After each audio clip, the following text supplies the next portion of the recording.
Hi friends, welcome to learn English with Nandini. உங்களுக்கு இங்கிலீஷில் பேசணும் அப்படின்னு ரொம்பவே ஆர்வம் இருக்கா? அப்போ நீங்கள் கரெக்டான வீடியோ தான் கிளிக் பண்ணியிருக்கீங்க. இந்த வீடியோவை நீங்கள் ஃபுல்லாக பார்த்து முடிக்கும்போது உங்களுக்கு இங்கிலீஷ் பேசலாம் அப்படின்ற நம்பிக்கை கண்டிப்பாக வந்திருக்கும். அதுக்கு நான் கேரண்டி. இது ஒரு free spoken English class video தான். இது டே 3 வீடியோ. நீங்கள் டே 1 டே 2 வீடியோ பார்க்கணும் அப்படின்னு நினச்சிங்கன்னா இந்த வீடியோ முடியும் போது என் ஸ்க்ரீனில் இருக்கும், அதை கிளிக் பண்ணி பாருங்கள். இன்னைக்கு நம்ம பார்க்க போகிறது ரொம்பவே யூஸ்ஃபுல்லாக இருக்கக்கூடிய ஒரு 30 டெய்லி யூஸ் சென்டென்சஸ் தான் பார்க்க போகிறோம். இந்த மாதிரி நம்ம டெய்லி யூஸ் சென்டென்சஸ் தெரிஞ்சுக்கிறது மூலமாக நம்மளால ஈஸியாக இங்கிலீஷ் பேச முடியும். இந்த 30 டெய்லி யூஸ் சென்டென்சஸை நான் தமிழில் சொல்லிட்டு இங்கிலீஷில் சொல்ல போகிறேன். ஸோ உங்களுக்கு அந்த டைமில் உங்களுக்கு இதுக்கு ஆன்சர் தெரிஞ்சுது அப்படின்னா நீங்கள் கமெண்ட் செக்ஷனில் கமெண்ட் பண்ணிட்டே வாங்க. அந்த மாதிரி பண்ணும்போது உங்களுக்கு நல்ல ப்ராக்டிஸ் பண்ண மாதிரி இருக்கும். இந்த வீடியோ கண்டிப்பாக உங்களுக்கு ரொம்பவே இன்ட்ரெஸ்டிங்காக இருக்க போகுது. நான் எப்படியெல்லாம் அந்த டெய்லி யூஸ் சென்டென்சஸை ஞாபகம் வச்சுக்கலாம் அப்படின்றதையும் சொல்ல போகிறேன். இன்னும் நீங்கள் நம்ம சேனலை சப்ஸ்கிரைப் பண்ணலை அப்படின்னா ப்ளீஸ் சப்ஸ்கிரைப் பண்ணி வச்சுக்கோங்க. ஏன்னா இந்த சீரீஸில் இன்னும் நிறைய டிஃப்ரெண்ட்டான யூஸ்ஃபுல்லான வீடியோஸ் எல்லாமே தொடர்ச்சியாக வந்துட்டே இருக்க போகுது.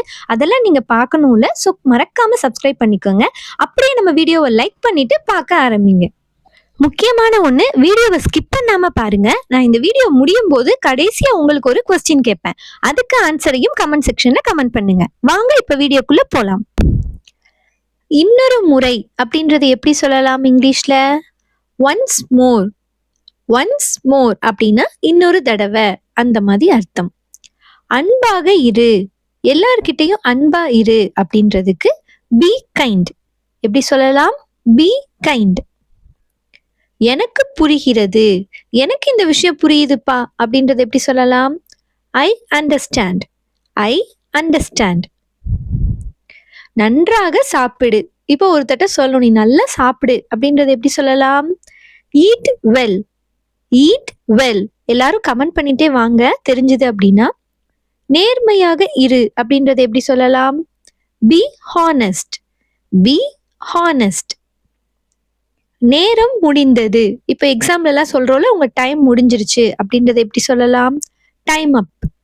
Time up. துப்பாதே. இப்போ எச்சில் துப்பாதே அந்த மாதிரிலாம் நம்ம சொல்றோம்ல, அதுக்கு டோன்ட் ஸ்பிட். எப்படி சொல்லலாம்? Don't spit. சாயாதே. இப்போ என் மேலே சாஞ்சிட்டு இருக்காத அப்படின்னு நம்ம சொல்லுவோம்ல, அதுக்கு டோன்ட் லீன். எப்படி சொல்லலாம்? Don't lean. நேரம் இல்லை, எனக்கு நேரமே இல்லைப்பா அப்படின்னு நம்ம சொல்லுவோம்ல, அதுக்கு நோ டைம். எப்படி சொல்லலாம்? No time. மேலே பாரு. இப்போ நம்ம ஒருத்தட்ட மேலே பாருங்க அப்படின்னு சொல்லணும்னா லுக் அப். எப்படி சொல்லலாம்? Look up.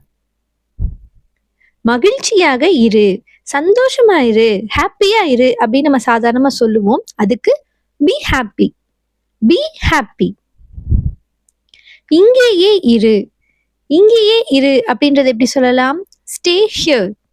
எப்படி சொல்லலாம்? Stay here. பணிவுடன் இரு. அதாவது எவ்வளோ வந்தாலும் நீங்க அடக்கமா இருங்க அந்த மாதிரி நம்ம சொல்லுவோம்ல, அதுக்கு பி ஹம்பிள். B humble. பாதுகாப்பாக இரு. இப்போ நம்ம குட்டி பசங்க கிட்ட நீங்க ரொம்ப சேஃபா இருக்கணும் அப்படின்னு நம்ம சொல்லுவோம்ல, அதுக்கு இங்கிலீஷ்ல ஸ்டே சேஃப். Stay safe. கவனமாக படி. கேர்ஃபுல்லா படி அப்படின்னு நம்ம சொல்லுவோம்ல, அதுக்கு ரீட் கேர்ஃபுல்லி. எப்படி சொல்லலாம்? Read carefully. காட்டிக் கொடுக்காதே. இப்போ ஒருத்தரை பத்தி இன்னொருத்தட்ட அவங்க என்ன செஞ்சாங்களோ அதை யூஸ் பண்ணுவாங்க இல்லையா, அதுக்கு டோன்ட் பிட்ரே. Don't betray. வருத்தப்பட வேண்டாம். ஒருத்தருக்கு ஆறுதல் சொல்லும் போது வருத்தப்படாதீங்க அப்படின்றது எப்படி சொல்லலாம்? Don't upset. Don't upset. எவ்வளவு தூரம்? இப்போ இங்க இருந்து அங்க எவ்வளவு தூரம் அப்படின்னு கேட்கறதுக்கு ஹவு ஃபார். How for.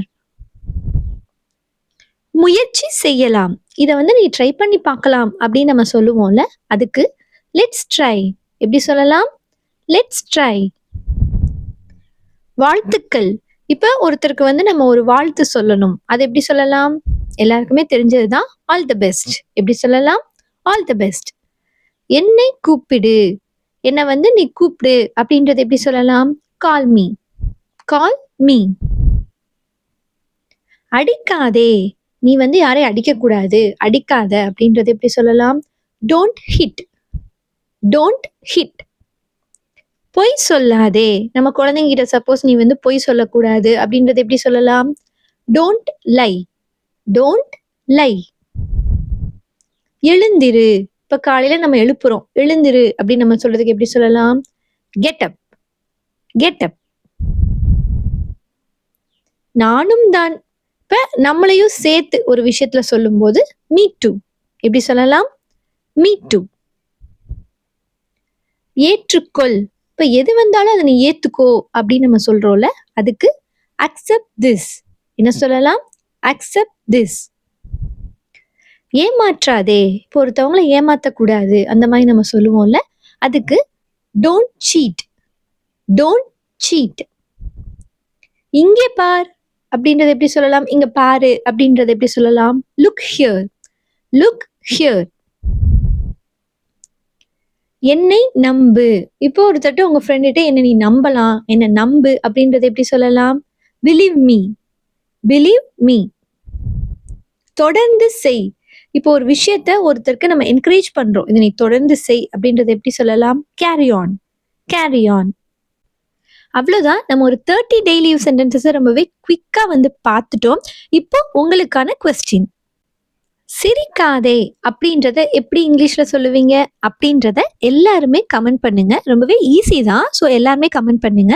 இந்த வீடியோ உங்களுக்கு ரொம்பவே இன்ட்ரெஸ்டிங்காக இருந்திருக்கும் அப்படின்னு நம்புறேன். அப்படி இருந்தது அப்படின்னா கண்டிப்பாக வீடியோக்கு ஒரு லைக் கொடுத்துருங்க. உங்கள் ஃப்ரெண்ட்ஸும் இப்போ தான் இந்த மாதிரி இங்கிலீஷ் கற்றுக்க ஆரம்பிக்கிறாங்க அப்படின்னா அவங்களுக்கு கண்டிப்பாக இதை ஷேர் பண்ணுங்க. கண்டிப்பாக உங்களுக்கு யூஸ்ஃபுல்லாக இருக்கும். இந்த சீரீஸ்ல இன்னும் நிறைய வீடியோஸ் வந்து தொடர்ந்து வந்துட்டே இருக்க போகுது. ஒவ்வொரு வீடியோலையும் நம்ம ஒவ்வொரு விதமா வந்து இங்கிலீஷ் எப்படி கத்துக்கலாம் அப்படின்றத தான் பார்க்க போறோம். இன்னும் நிறைய விதவிதமான ஈஸியான வேஸ்ல உங்களுக்கு சொல்லித்தரேன். எப்படியெல்லாம் வந்து இங்கிலீஷ் வந்து ஈஸியா பேசலாம். அதே மாதிரி நம்ம தெரிஞ்சுக்க வேண்டிய ஒரு பேசிக்கான கிராமர் வீடியோவும் அடுத்தடுத்த வீடியோல வரும். ஏன்னா நம்ம கொஞ்சமாவது கிராமர் தெரிஞ்சாதான் நம்மளால வந்து ஓரளவுக்கு இங்கிலீஷ் பேச முடியும். ஸோ அதையும் நம்ம பார்க்க போறோம். அதெல்லாம் நீங்க மிஸ் பண்ணாம பார்க்கணும் அப்படின்னு நினைச்சீங்கன்னா ப்ளீஸ் நம்ம சேனலை சப்ஸ்கிரைப் பண்ணி வச்சுக்கோங்க. பக்கத்துல இருக்க பெல் ஐக்கானையும் கிளிக் பண்ணிட்டீங்கன்னா நான் வீடியோ போட்டதும் உங்களுக்கு உடனே நோட்டிஃபிகேஷன் வந்துடும். இந்த வீடியோவை பார்க்கறதோட நிறுத்திடாம அடிக்கடி இந்த மாதிரி சென்டென்சஸ் எல்லாம் நீங்க தினந்தோறும் உங்க டே டு டே லைஃப்ல வந்து ப்ராக்டிஸ் பண்ணுங்க. ஏன்னா ப்ராக்டிஸ் பண்ணா மட்டும்தான் நம்மளால வந்து இங்கிலீஷ் வந்து ஈஸியா வந்து கத்துக்க முடியும். இங்கிலீஷ் அப்படின்னு கிடையாது, எந்த லாங்குவேஜ்மே நம்ம பேசணும் அப்படின்னா நம்ம பேசி பேசி ப்ராக்டிஸ் பண்ணா மட்டும்தான் நம்மளால வந்து பேச முடியும். ஸோ நெக்ஸ்ட் வீடியோல அடுத்தடுத்து இன்னும் நம்ம நிறைய டிஃப்ரெண்டான வீடியோஸ் எல்லாம் பார்க்கலாம்.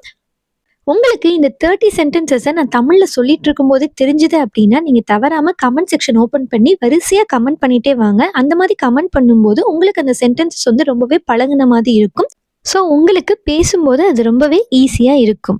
ஓகே ஃப்ரெண்ட்ஸ், தேங்க்ஸ் ஃபார் வாட்சிங் மை வீடியோ.